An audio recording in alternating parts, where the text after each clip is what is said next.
লোকসভা নির্বাচনের আগে কর্মী সম্মেলন করলেন দত্তপুকুর ২ নম্বর অঞ্চল তৃণমূলের কংগ্রেসের পক্ষ থেকে। এদিন তৃণমূল কংগ্রেসের দলীয় পতাকা উত্তোলনের মধ্য দিয়ে সূচনা করেন কর্মী সম্মেলনের। এদিন দলের উচ্চ নেতৃত্ব সহ দত্তপুকুর ২ নম্বর অঞ্চল তৃণমূল কংগ্রেসের নেতৃত্ব এবং কর্মীদের সংবর্ধনা জানানো হয়। সামনেই লোকসভা নির্বাচন, তার আগেই কর্মীদের মনোবল চাঙ্গা করতে এমন কর্মসূচি নেওয়া হয়েছে বলেই জানান দত্তপুকুর ২ নম্বর অঞ্চল যুব তৃণমূল কংগ্রেসের সভাপতি মান্তু সাহা। লোকসভা নির্বাচনের আগে দত্তপুকুর ২ নম্বর তৃণমূল কংগ্রেসের যে কর্মী সম্মেলন হলো, এটা কি কারণে? তৃণমূলের কর্মী সম্মেলন করার একটাই উদ্দেশ্য, মাননীয় মুখ্যমন্ত্রী মমতা বন্দ্যোপাধ্যায় তৃণমূল কংগ্রেসের জন্মদাতা। সেখান থেকে দাঁড়িয়ে পঞ্চায়েত নির্বাচনের পরে অনেক কর্মী আছে যারা একটু আবেগে ভাসছিলেন যে আমরা জিতে গেছি, আমাদের একটু দায়িত্ব কমে গেছে। সেটাকে মনে করিয়ে দেওয়া যে আমরা জনপ্রতিনিধি এবং আমরা যারা দলের কর্মীরা যারা একটা মেম্বারকে জেতায়, তারা শুধু পঞ্চায়েত নির্বাচন নয়, লোকসভা নির্বাচন, বিধানসভা নির্বাচন সব ভোটে তারা কাজ করে।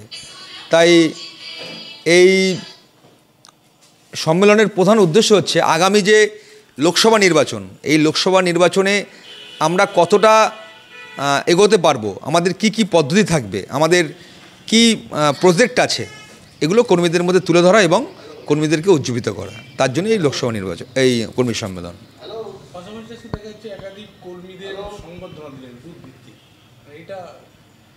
এটা দেখুন, এটা আপনাদের বলি, লোকে পঞ্চায়েত সদস্য, পঞ্চায়েত প্রধান, পঞ্চায়েত উপপ্রধানদেরকে বিভিন্ন মঞ্চে সম্বর্ধনা দেয়, কিন্তু একটা পঞ্চায়েত প্রধান বা একটা উপপ্রধান বা একটা সদস্য কীভাবে তৈরি হয়? অনেক কর্মীর আত্মবলিদানে এবং অনেক কর্মীর পরিশ্রমে। তাই একটা কর্মীর দাম একটা প্রধানের থেকে, উপপ্রধানের থেকে বা একটা লিডারের থেকে অনেক বেশি আমার কাছে মনে হয়।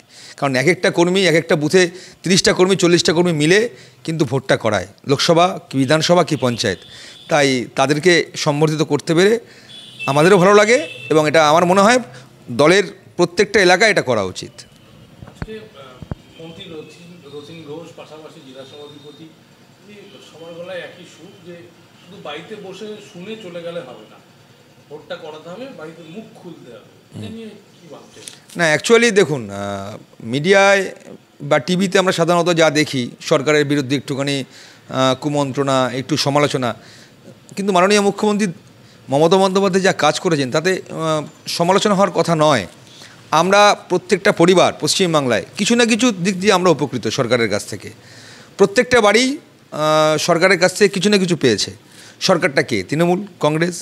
তাই কর্মী সম্মেলনে মাননীয় খাদ্যমন্ত্রী রথীন ঘোষ এবং আমাদের জেলা সভাধিপতি, আমাদের যে প্রত্যেকের নয়নের মণি নারায়ণ গোস্বামী, তার বক্তব্যের একটাই কারণ যে আমরা যে জিনিসটা লোককে দিতে পারছি, আমরা লোকের জন্য যেটা করছি, আমরা অর্থাৎ তৃণমূল মানেই স্টেট গভর্নমেন্ট, তা রাজ্য সরকার, দিদি, তা সেই কথাগুলো মানুষের কাছে একটু তুলে ধরতে হবে এবং মানুষকে বলতে হবে যে আমরা প্রিভিয়াসে কি পেয়েছি, এখন কি পাচ্ছি এবং আমাদের আগামী দিনের কি কি পরিকল্পনা আছে।